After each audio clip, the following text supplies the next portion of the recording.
Hello दोस्तों, नमस्कार। स्वागत है एक बार फिर से आपके अपने प्रिय चैनल पर। दोस्तों, आज की जो बड़ी खबर है आपके सामने लेकर आए, जहां पर अफगानिस्तान में तालिबान के शासन का समर्थन नहीं करेंगे जो बाइडन। जी हां दोस्तों, शांति लाने के लिए तैयारियां जारी हैं। बताएंगे पूरी बात। उससे आगे बताएंगे आपको, जहां भारत के पड़ोसी पर डोरे डाल रहा है पाकिस्तान, जहां श्रीलंका को कारोबारी लालच देने की कोशिश में है इमरान खान। बताएंगे दोस्तों, इमरान खान श्रीलंका जाने के बाद कौन सी बातें वहां जाकर कही है उन्होंने। साथ ही आपको बताएंगे अगली खबर में, जहां चाइना पर नरमी की खबर को भारत सरकार ने गलत बता दिया है। दोस्तों, चीनी कंपनी के निवेश को नहीं दी गई थी कोई भी मंजूरी। बताएंगे आपको ये खबर। उससे आगे बताएंगे, जहां पर किसी भी कीमत पर ईरान को परमाणु हथियार बनाने से रोकेंगे इजराइल के प्रधानमंत्री नेतन्याहू। जी हां दोस्तों, उससे आगे आपको बताएंगे, जहां पर समाजवादी पार्टी पर योगी आदित्यनाथ जी का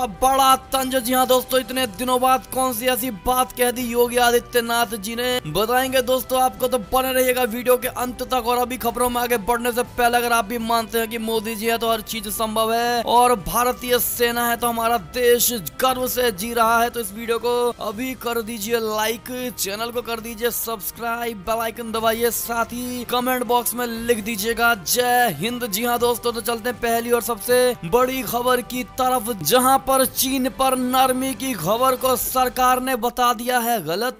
चाइनीज कंपनियों के निवेश को नहीं दी गई है कोई भी मंजूरी। जी हां दोस्तों, भारत ने साफ कर दिया है कि चीन को उसके रुख में कोई बदलाव नहीं आया है और चीनी कंपनियों पर लगा हुआ प्रतिबंध जारी रहेगा। आपको बता दें, सरकारी सूत्रों ने मीडिया को बताया है कि किसी भी चीनी कंपनी को भारत में निवेश की मंजूरी नहीं दी गई है। इससे पहले ऐसी खबरें सामने आई थी कि सीमा पर कम होते तनाव के बीच भारत सरकार चीनी कंपनियों के निवेश प्रस्ताव को हरी झंडी देने की तैयारी कर रही है। लेकिन आपको बता दें दोस्तों कि वास्तविक नियंत्रण रेखा यानी एलएसी पर तनाव कम करने के लिए दोनों देश सैनिकों की वापसी पर ही सहमत हुए हैं। आपको बता दें कि रॉयटर्स की रिपोर्ट में यह दावा किया गया था कि चीन के प्रति भारत के रुख में नरमी आई है। भारत ग्रेट वॉल मोटर्स और सैक मोटर ग्रुप जैसी कंपनियों सहित 45 निवेश प्रस्ताव को जल्द मंजूरी दे सकता है। पिछले साल पश्चिमी हिमालय क्षेत्र में चीनी अतिक्रमण की कोशिशों के बाद सरकार ने इन प्रस्तावों को ठंडे बस्ते में डाल दिया था दोस्तों। हालांकि सरकार ने ऐसी सभी खबरों को पूरी तरह से गलत करार दिया है। ऐसे में दोस्तों, हमारी भारत की जनता क्या चाहती है दोस्तों? क्या चीन को अब आगे से कभी भी जिंदगी में किसी भी प्रकार के डील को मंजूरी देनी चाहिए दोस्तों, हाँ या ना? या आप भी चाहते हैं कि कुछ भी हो जाए, चाइना को वापस भारत में निवेश के लिए अलाउ नहीं करना चाहिए? कितने लोग ये मानते हैं, कमेंट करके जरूर बताइएगा दोस्तों, और भारी मात्रा में कमेंट करिएगा। और जो चाहते हैं कि सच में ना निवेश हो तो जल्दी से लाइक कर दीजिए वीडियो को। अगली खबर की अगर ऐसे में बात करें तो अफगानिस्तान में तालिबान के शासन का समर्थन नहीं करेंगे जो बाइडन। शांति लाने के लिए तैयारी जारी रहेगी। बता दें, अमेरिका और तालिबान के बीच शांति समझौता होने के बावजूद अफगानिस्तान में हिंसा यानी कि वायलेंस इन अफगानिस्तान थमने का नाम नहीं ले रहा है दोस्तों। इस समझौते की सबसे बड़ी शर्त यही थी कि तालिबान शांति स्थापित करने में मदद करेगा, लेकिन लगातार होने वाले धमाकों में से कईयों में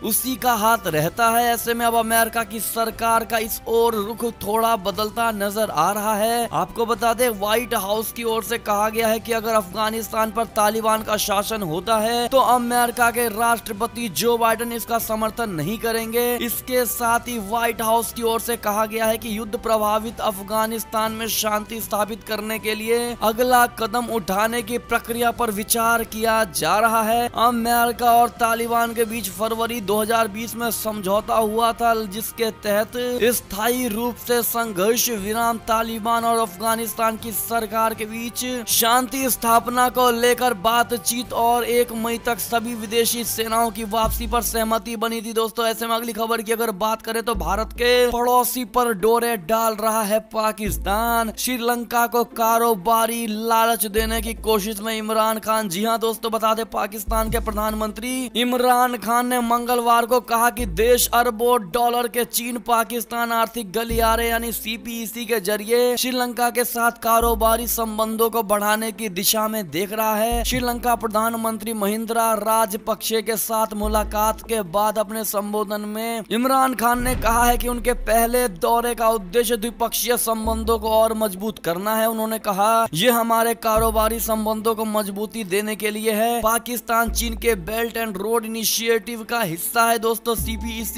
इसका एक ध्वजवाहक कार्यक्रम है। खान ने कहा है कि CPEC का मतलब मध्य एशिया तक संपर्क कायम होने से है। ऐसे में दोस्तों बड़ी ही अजीब इसी से जुड़ी खबर है, जहां आतंकवाद के खिलाफ मदद करेगा पाकिस्तान। ये सुनकर आपको भी बड़ा अजीब लगा होगा दोस्तों। जो खुद आतंकवाद को फैलाता है वो क्या आतंकवाद से मदद दिलाएगा। ऐसे में आपको बता दें, पाकिस्तानी प्रधानमंत्री के कार्यालय ने एक ट्वीट में कहा है कि इमरान खान और महिंदा ने यहाँ श्रीलंकाई प्रधानमंत्री के आधिकारिक निवास टेम्पल ट्रीज में अकेले में मुलाकात की है दोस्तों। इसमें कहा गया है कि इस बैठक के बाद इमरान खान और महिंदा के बीच प्रतिनिधि मंडल स्तरीय वार्ता हुई है दोस्तों। खान ने यह भी कहा है कि पाकिस्तान को आतंकवाद से लड़ने में श्रीलंका की मदद करके खुशी होगी। उन्होंने कहा कि पर्यटन इस द्वीपीय राष्ट्र के विकास और वृद्धि का प्रमुख स्रोत है, लेकिन आतंकवाद ने इसमें रुकावट पैदा कर दी है। जी हाँ दोस्तों, ऐसे में दोस्तों आप लोग भी इस खबर को सुनकर हंस गए होंगे, जहां पर आतंकिस्तान ही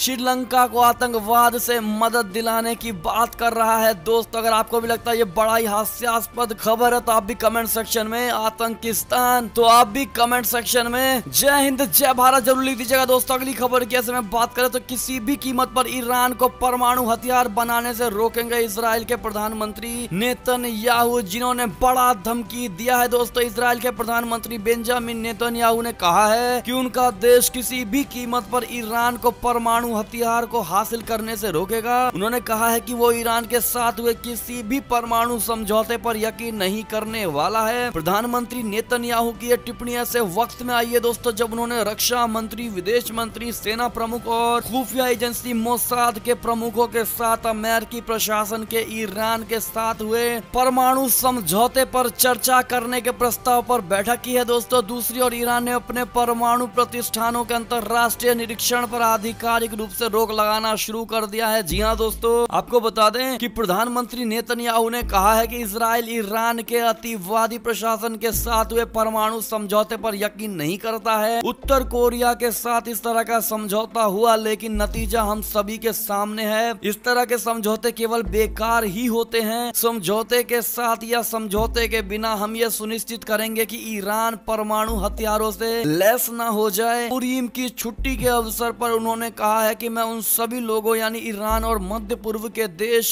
से कहना चाहता हूं कि 2500 साल पहले एक फारसी तानाशाह ने यहूदी लोगों को खत्म करने का प्रयास किया था, लेकिन वो असफल रहा। ऐसा दोबारा करने वाले लोग भी असफल ही होंगे। जी हाँ दोस्तों, ऐसे में आपकी क्या राय होगी इस खबर को लेकर जरूर बताइएगा दोस्तों। अगली खबर की ओर बढ़े, लेकिन अभी तक लाइक नहीं किया दोस्तों तो फटाफट से लाइक कर दीजिए, बहुत मेहनत लगती है वीडियो बनाने में। अगली खबर की बात करें ऐसे में तो पाकिस्तान के मदरसों से हुई तालिबान की शुरुआत, देश में है आतंकी संगठन के ठिकाने। शीर्ष US सैन्य अधिकारियों की तरफ से यह बड़ा खुलासा हुआ है दोस्तों। दुनिया के मुल्क इस बात को जानते हैं कि पाकिस्तान आतंक की फैक्ट्री है। हालांकि इस्लामाबाद लगातार अपने ऊपर लगने वाले इन आरोपों को खारिज करता रहता है। इसी बीच अमेरिका के पूर्व शीर्ष सैन्य अधिकारी के खुलासे ने एक बार फिर पाकिस्तान को बेनकाब कर दिया है दोस्तों। दरअसल सैन्य अधिकारी ने अमेरिकी सांसदों को बताया है कि अफगान तालिबान के पाकिस्तान में ठिकाने हैं और ये देश के मदरसों से उत्पन्न हुआ आतंकी समूह है। मंगलवार को कांग्रेस की सुनवाई के दौरान ज्वाइंट चीफ ऑफ स्टाफ के पूर्व अध्यक्ष जनरल जोसेफ F. डनफोर्ड ने सांसदों को बताया है कि अमेरिकी सैनिकों के अफगानिस्तान से जाने के बाद देश में गृह युद्ध की संभावना अधिक हो गई है। उन्होंने कहा, हम जानते हैं कि तालिबान का पाकिस्तान में ठिकाना है। हम ये भी जानते हैं कि उनके पास मॉस्को, बीजिंग और दूसरे देशों की यात्रा के लिए एक सक्रिय राजनयिक प्रयास भी है। हम ये भी जानते हैं कि ईरान ने आतंकी समूह को सहायता पहुंचाई है। जी हाँ दोस्तों, ऐसे में अगली खबर की ओर चले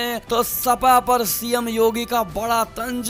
कहा, लाल टोपी देखकर एक बच्चे ने कहा था, मम्मी ये देखो गुंडा आया। बता दें, उत्तर प्रदेश के मुख्यमंत्री योगी आदित्यनाथ जी ने बुधवार को विपक्ष पर जमकर निशाना साधा। राज्यपाल आनंदीबेन पटेल के अभिभाषण पर विधानसभा में बोलते हुए CM योगी आदित्यनाथ ने कहा है कि नेता प्रतिपक्ष राम गोविंद चौधरी बेहद सरल व्यक्ति हैं, लेकिन गलत पार्टी में होने के कारण कभी कभी भटक जाते हैं। CM योगी आदित्यनाथ ने कहा है कि नेता प्रतिपक्ष राम गोविंद चौधरी की लाल टोपी पर भी चुटकी ली और कहा कि विधायिका को ड्रामा कंपनी ना माने। कोई लाल टोपी कोई हरी टोपी, पता नहीं ये क्या परिपाटी बन गई है। पता नहीं ये लोग घर पर भी टोपी पहन कर रहते हैं या नहीं। सीएम योगी आदित्यनाथ ने बताया है कि मैं बेसिक स्कूल के कार्यक्रम में गया था, वहाँ मेरा विरोध करने आए कुछ लोग टोपी लगा कर आए थे। टोपी पहनकर आने वालों को 2.5 साल के बच्चे ने कहा मम्मी मम्मी ये देखो गुंडा। सीएम योगी आदित्यनाथ ने कहा कि आप गमछा बांध कर आते, पगड़ी पहन कर आते तो मैं आपका स्वागत करता, ये अच्छा लगता, इस नाटक से तो बेहतर ही होता। जी हाँ दोस्तों, योगी आदित्यनाथ के इस बयान के बाद समाजवादी पार्टी के विधायक हंगामा करने लगे। इस पर सीएम योगी ने कहा कि मैंने किसी नेता का नाम तो नहीं लिया, ये तो चोर की दाढ़ी में तिनका जैसा है दोस्तों, क्योंकि जब मैंने नाम ही नहीं लिया तो सदन में हंगामा क्यों कर रहे हैं। जी हाँ दोस्तों, ऐसे में अगर आप भी मानते हैं दोस्तों कि योगी आदित्यनाथ जी ने घुमा करके तो उन्हीं पर निशाना साधा, लेकिन उन्होंने अपने आप को माना है गुंडा।